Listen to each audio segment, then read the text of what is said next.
The Hidden AG here. It's Sunday afternoon, April 5th, 2025. Silver's frozen at $73.02 per ounce. And most people watching the silver market are going to go to sleep tonight, wake up Monday morning, check the price, and think they're seeing the market open. But they're not. By the time New York opens Monday at 8:30 a.m. Eastern, the real price has already been set. Not in Chicago, not in London, in Shanghai. The most important 8 hours of silver trading every single week happen between 8:30 p.m. Sunday Eastern and 3 a.m. Monday Eastern. That's when Shanghai opens, when Chinese institutional buyers enter the market, when physical demand hits, when inventory levels update, and when the global benchmark price gets established. And this week, those 8 hours matter more than they have in years, because Shanghai silver warehouse stocks are sitting at 423 tons, the lowest level in over a decade. Because China has classified silver as a strategic material, which means Chinese buyers must secure supply regardless of price. And because the Shanghai premium over COMEX has been running at 12% to 13%, signaling that physical demand in Asia is completely overwhelming available supply.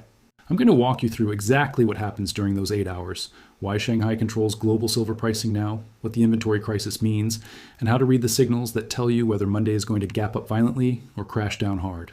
Because by the time you wake up Monday morning, the decision will have already been made, and it happens tonight while most of the Western world is sleeping. The 8-hour timeline, when real price discovery happens. Let me break down exactly what happens hour by hour from Sunday evening to Monday morning and why each moment matters. 8:30 p.m. Eastern Sunday. That's 1:30 a.m. London time. 9:30 a.m. Shanghai time. Monday. This is when Shanghai Futures Exchange officially opens for the week. SHFE silver contracts start trading. Chinese institutional buyers, industrial hedgers, and physical accumulators place their first orders of the week. This is the moment when 65 hours of accumulated news, geopolitical developments, and order flow hits the Asian market. The F-15 shoot down over Iran, the jobs report, Trump's statements, oil prices above $107, all of that gets priced into Shanghai silver instantly. And because Chinese buyers treat silver as strategic material, classified by the government as essential for national industrial capacity, they're not waiting for dips. They're buying what they need to fulfill quotas and secure supply chains.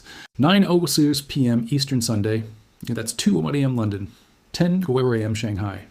This is peak Chinese institutional trading. The first 30 minutes after Shanghai opens is when volume is highest. Algorithms execute overnight orders. Industrial buyers place hedges. Sovereign wealth funds and state-backed institutions position. If there's going to be a gap move in silver, it starts showing up clearly by 9 p.m. Eastern. The direction Shanghai takes in this first 30 minutes sets the tone for the entire overnight session. 11:00 p.m. Eastern Sunday, that's 4 a.m. London, 12 p.m. Shanghai, noon. Chinese lunch break. Trading volume drops significantly. This is when you get the first pause to analyze what happened during the morning Shanghai session. If silver rallied 3% to 4% during Shanghai morning, the question becomes, does London support that move when they open, or do European traders fade it? If silver dropped 2% to 3%, does London see value and buy the dip, or do they accelerate the selling?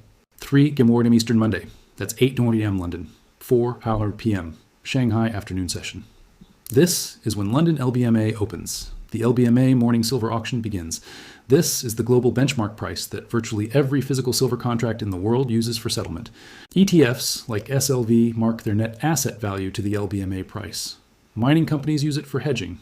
Industrial buyers use it for purchasing contracts. Dealers use it to price bullion.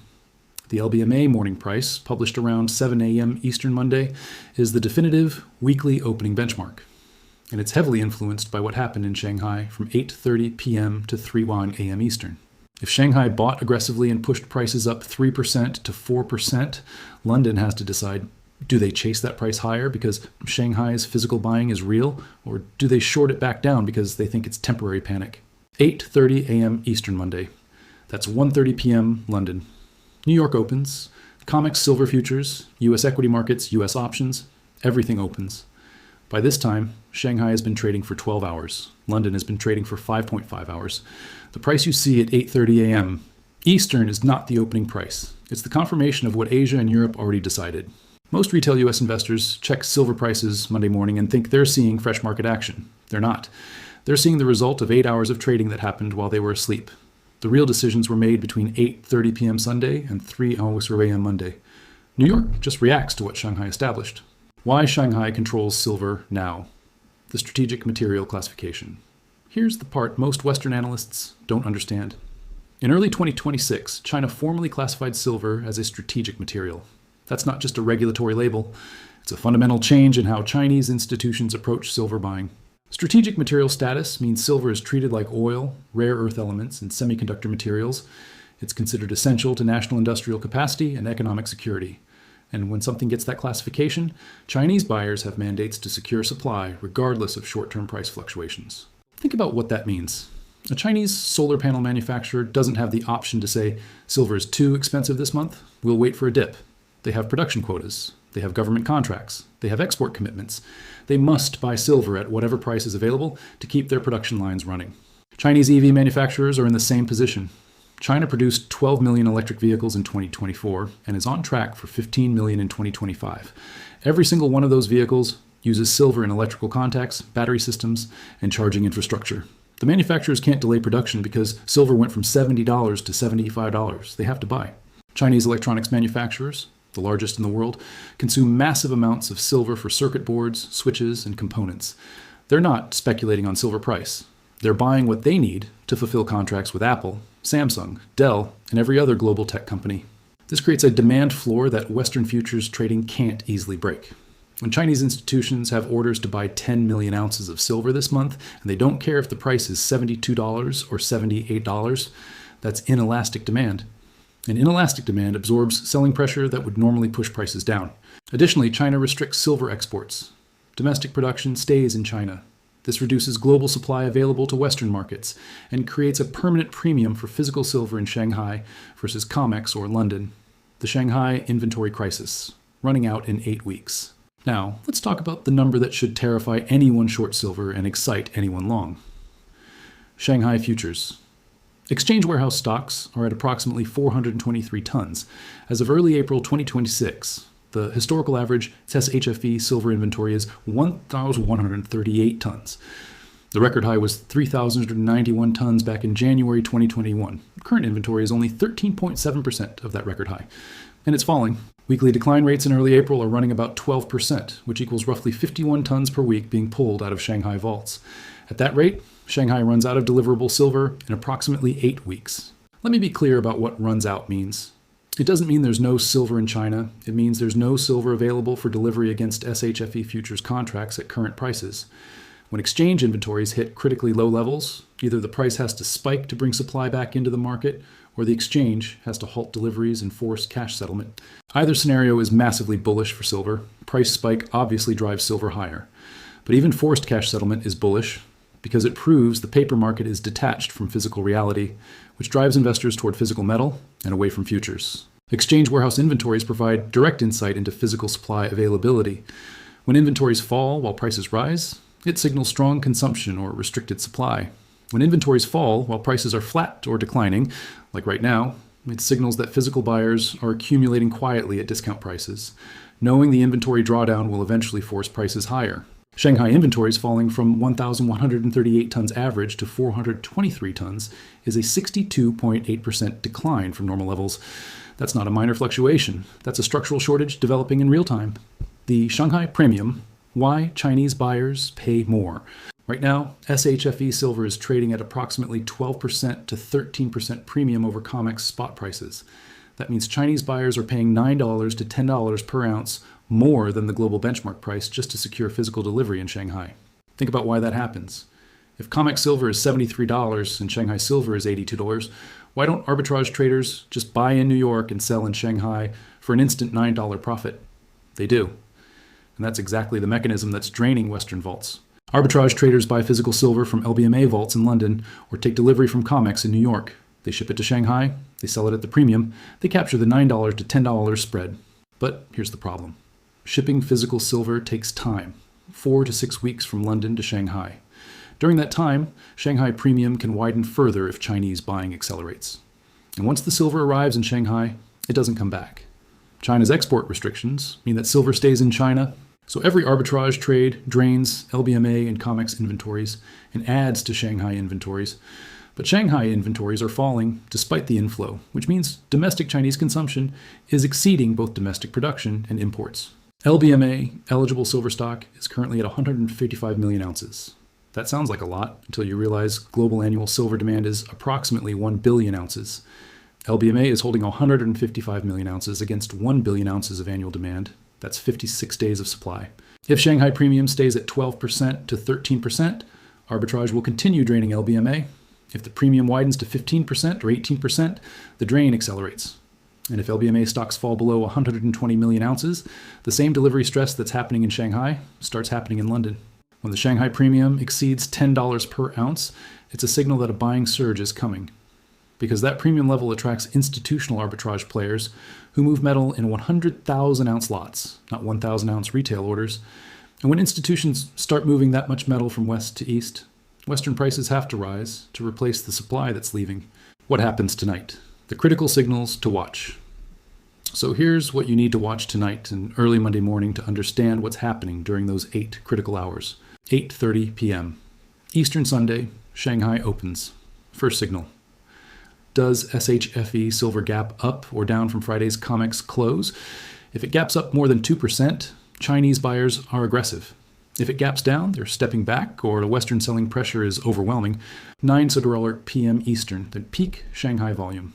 Second signal, does the initial gap hold or reverse? If silver gaps up $2 and then adds another $1 in the first 30 minutes, conviction is high. If it gaps up $2 and then gives back $1.50, it's a fake out and Western traders will fade it. 11 p.m. Eastern, Shanghai lunch break. Third signal, what's the net move from the open? If Shanghai is up 3% to 4% from COMEX close, that's significant buying pressure. If it's flat to down, Chinese demand is weaker than expected, or geopolitical news is bearish. 3 a.m. Eastern Monday, London opens. Fourth signal, does London support Shanghai's move? If Shanghai rallied 3% and London adds another 1% to 2%, the move is confirmed global. If Shanghai rallied 3% and London sells it back down 2%, European traders are fading Asia, and you're going to see volatility. $7 a.m. Eastern, LBMA, morning silver price, published. Fifth signal, this is the global benchmark. Compare it to Thursday's COMEX close of $71.39 and to weekend OTC quotes of $72.90. If LBMA fixes at $75 or above, the week starts bullish. If it fixes at $70 or below, the week starts bearish. 8:30 a.m. Eastern, New York opens. Final signal. Does New York follow the overnight direction or reverse it? U.S. traders seeing silver up 4% overnight might take profits, which creates selling pressure, or they might FOMO in, which extends the rally. The historical pattern, what usually happens. We have data from previous extended weekends in 2026 that shows what typically happens when Shanghai opens after a long closure. After the February extended weekend, silver gapped 4.2% higher at Shanghai Open. Chinese buyers had accumulated orders over the 3-day break and hit the market aggressively when it reopened. After an early March 2-day break, Shanghai opened 2.1% above COMEX close. Modest buying, but consistent with the pattern that Asia leads and the West follows. If Monday's Shanghai Open follows the same pattern, a 3% to 4% gap, silver would open around $75 to $76 by Monday noon London time. That would put the LBMA morning fix in that range, which becomes the benchmark for the entire week. But there's risk to the downside too. If geopolitical news over the weekend is interpreted as de-escalatory, maybe Iran signals willingness to negotiate, maybe oil falls below $105, Chinese buyers might step back. If Shanghai opens flat or down 1% to 2%, Western selling could accelerate and test $70 support. The key is Shanghai sets the direction. London and New York react. What this means for you right now, if you're holding physical silver, those 8 hours don't change your position. Your metal is real. No gap can take it. You're positioned for the long-term structural shortage that plays out over months, not the overnight volatility that plays out in hours. If you're trading paper silver, you need to be awake and watching from 8:30 p.m. Sunday to 3 a.m. Monday. That's when your position is most at risk and when the biggest opportunities appear. Setting alerts for price moves above $75 or below $71 will wake you up if something major happens. If you're planning to buy Monday, wait until after the LBMA morning fix at 7 a.m. Eastern. That gives you Shanghai's verdict and London's confirmation. You'll pay a slightly higher price if it gaps up, but you'll have confirmation of direction. Trying to front-run Shanghai at 8:30 p.m. Sunday is gambling, not investing. The bottom line, Asia decides, America reacts. The center of gravity in the silver market has shifted. It's no longer New York, it's Shanghai. Chinese industrial demand, strategic material classification, falling SHFE inventories, and persistent Shanghai premium have made Asia the dominant force in global silver pricing. The 8 hours from 8:30 p.m. Sunday Eastern to 3 a.m. Monday. Eastern are when the real price discovery happens. Shanghai opens, Chinese buyers enter, physical demand hits, inventory updates, the premium adjusts, and by the time London publishes the morning fix at 7 a.m. Eastern, the direction for the week is established. New York opens at 8:30 a.m. and confirms what Asia already decided 5 hours earlier. Tonight, those 8 hours start in less than 6 hours. Shanghai will open. 423 tons of inventory, 12% premium, strategic material classification, falling LBMA stocks, and 65 hours of accumulated news that hasn't been priced in yet. By Monday morning, you'll know if we're heading toward $80 or testing $70, but the decision happens tonight, while you sleep. In Shanghai, this is the hidden AG. The 8 hours that matter most start at 8:30 p.m. Eastern, and China holds the keys.